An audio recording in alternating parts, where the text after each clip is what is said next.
છે। આગામી નગરપાલિકા ચૂંટણીને લઈને અમદાવાદ શહેર પોલીસ દ્વારા ચુસ્ત સુરક્ષા વ્યવસ્થા ગોઠવવામાં આવી છે। મતદાન દરમિયાન કોઈપણ અનિચ્છનીય ઘટના ન બને તે માટે તમામ મતદાન મથકોની બહાર કડક પોલીસ બંદોબસ્ત રાખવામાં આવશે।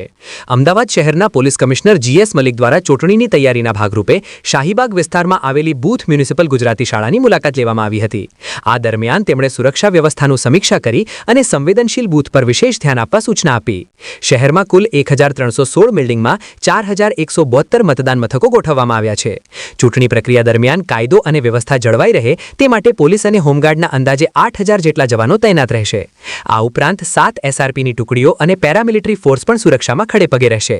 સમગ્ર વ્યવસ્થા સાથે પોલીસ તંત્ર સંપૂર્ણ રીતે સજ્જ છે, જેથી મતદાન શાંતિપૂર્ણ અને નિષ્પક્ષ રીતે પૂર્ણ થઈ શકે। રિપોર્ટર શરીફ ઘાંચી, અમદાવાદ।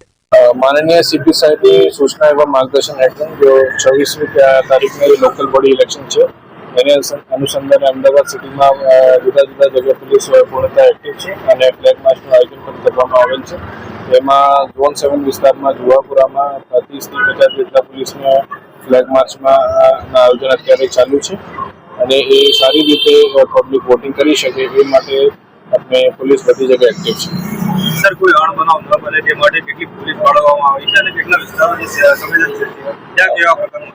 અમદાવાદ સિટીના 10,000 જેટલી પોલીસ અને 12થી ફાળવણી SRP અને BSF પણ હાજર છે અને એ જુદા જુદા સેન્સિટિવ પોઈન્ટ ઉપર ફાળવણી એની થયેલી છે અને બધા બૂથો સેન્સિટિવ પોઈન્ટ અને જો ડિસ્પેચિંગ સેન્ટર છે એના ઉપર પણ બંદોબસ્ત તૈયાર છે। એ પ્રોપર તરીકેથી ઇલેક્શન થઈ જાય માટે 100% તૈયાર છે।